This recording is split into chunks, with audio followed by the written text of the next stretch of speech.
Bonjour à tous, aujourd'hui je vous propose un exercice sur les intégrales tiré donc de ce concours puissance alpha. Ça c'est donc les entraînements pour préparer le concours 2022. Alors, les intégrales, je vais quand même rappeler comment on peut calculer une intégrale.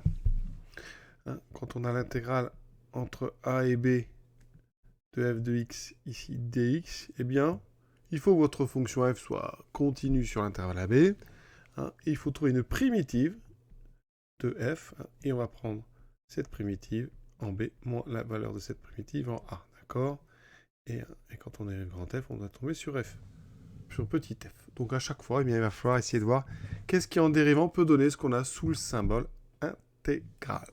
À chaque fois, on vous propose une réponse, à vous dire si elle est vraie ou si elle est fausse. Alors on commence tout de suite avec la première intégrale. Donc entre 0 et 1 de 7 sur x plus 1 moins 1 dx. Alors il faut trouver une primitive, c'est-à-dire qu'est-ce qui en dérivant donne 7 sur x plus 1? Eh bien, c'est tout simplement 7 fois ln de x plus 1. D'accord, x plus 1 est positif sur l'intervalle, donc c'est 7 fois ln de x plus 1, moins, ici qu'est-ce qui donne en dérivant 1? Mais c'est x, donc on va prendre moins x. Voilà. Et tout ça pris entre 0 et 1. Donc je calcule en remplaçant par 1 tout d'abord, donc la borne du haut, ça fait 7 ln de 2 moins 1, ça c'est la valeur 1, moins la valeur en 0, donc 7 ln de 1 moins 0.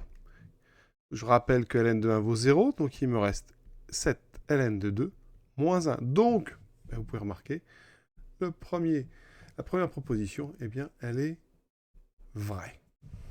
Deuxième intégrale, donc ici intégrale, moins 1 à 1, de 3x, racine de 4x2 plus 1 dx. Alors, en général, c'est très dur de trouver une primitive. Si on vous demande une intégrale comme ça en terminale, c'est quasiment une dérivée. Alors, qu'est-ce que ça donne quand je dérive racine de 4x plus 1? Alors ici, on est sur du racine de u. Je rappelle que la dérivée de racine de u, quand tu es strictement positif et dérivable, c'est u' sur 2 racines de u. Donc ici, si je dérive racine de 4x2 plus 1, je trouverai donc la dérivée de 4x2 plus 1, c'est-à-dire 8x sur 2 racines de 4x2 plus 1. Le 8 et le 2 se simplifient, il me reste donc 4x sur racine de 4x plus 1. Alors on a presque ça, nous. On a un 3 à la place d'un 4, donc on va bien tout simplement mettre le 3 devant l'intégrale.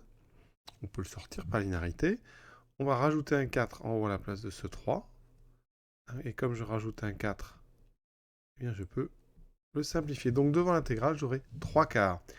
À l'intérieur, j'ai une dérivée, donc ça fera 3 quarts de la valeur de la primitive, donc c'est racine de 4x2 plus 1 entre moins 1 et 1. Vous voyez ici, en fait, on a exactement ici la dérivée de notre racine de 4x plus 1, donc la primitive, c'est simple, on peut prendre racine de 4x2 plus 1. Ensuite, on remplace d'abord x par 1, ça me fait 3 quarts de racine de 4 et 1, 5, moins 3 quarts, et je remplace par moins 1, ça revient au même, ça fait racine de 5. Donc effectivement ici, ça me donne 0. Alors j'aurais pu faire beaucoup plus vite, mais il faut bien connaître les intégrales pour cela. Comment faire pour répondre à cette question quasiment instantanément? Eh bien, il faut remarquer d'abord que l'intervalle moins 1, 1 est symétrique par rapport à 0. Et que l'expression que vous avez dedans est une expression de fonction impaire sur R. D'accord? Et on sait, eh bien, que quand on intègre une fonction impaire sur un intervalle symétrique par rapport à 0, eh bien l'intégrale donne 0. Ça marche dans le cas des fonctions impaires.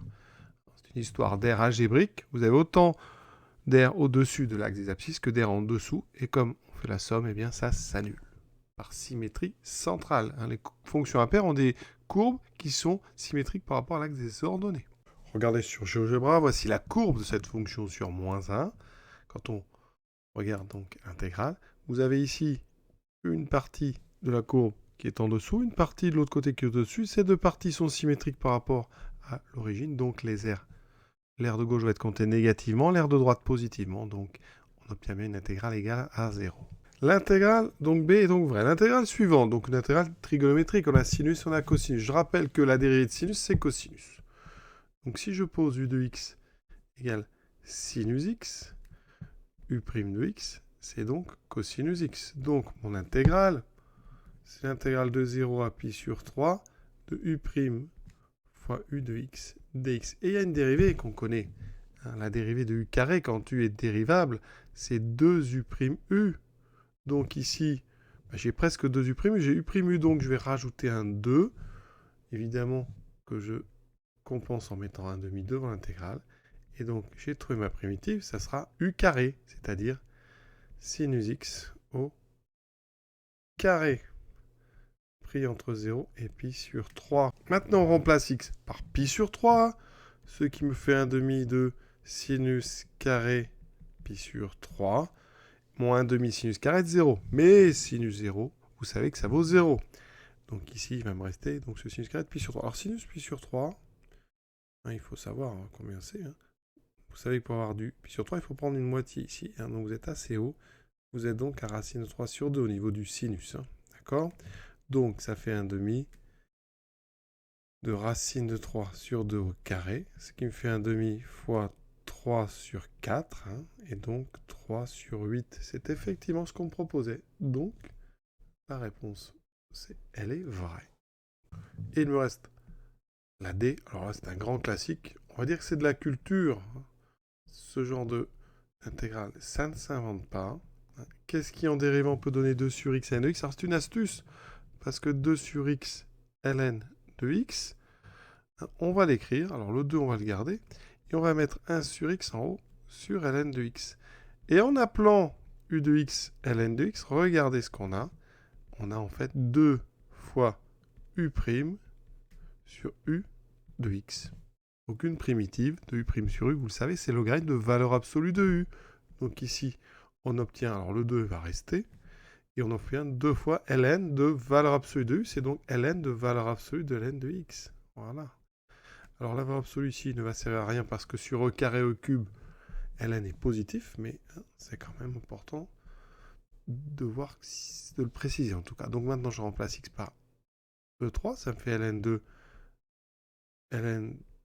e3 moins 2ln de e2. Sincèrement, c'est difficile. Hein, quand en terminale, vers le mois d'avril, je ne connais pas les dates du concours, mais ça doit être par là, eh bien, quand on sait faire ça, on est quand même assez bon, hein, parce qu'il y a vraiment, ça veut dire que vous avez déjà beaucoup de bons réflexes. Donc ici, ln de e3, bah, le ln de e se succède, donc les effets s'annulent, ce sont des fonctions réciproques l'une l'autre, il reste en fait valeur absolue de 3 qui vaut 3, et là il reste valeur absolue, donc ici c'est pareil, hein. Ça, si vous voulez, ça vaut 3, et ça vaut 2. Donc il me reste moins 2 ln de 2. Alors, ça fait 2 fois ln de 3 moins ln de 2. On a une différence de 2 logarithmes, ça fait 2 ln de 3 sur 2. Donc, eh bien, la quatrième, elle est vraie aussi. Oui, les 4 intégrales étaient correctes. En tout cas, les 4 propositions étaient bonnes. Je vous souhaite évidemment une bonne fin de journée, hein, mais rassurez-vous, ça c'est quand même un exercice assez difficile, en tout cas en terminale. Voilà. À très bientôt.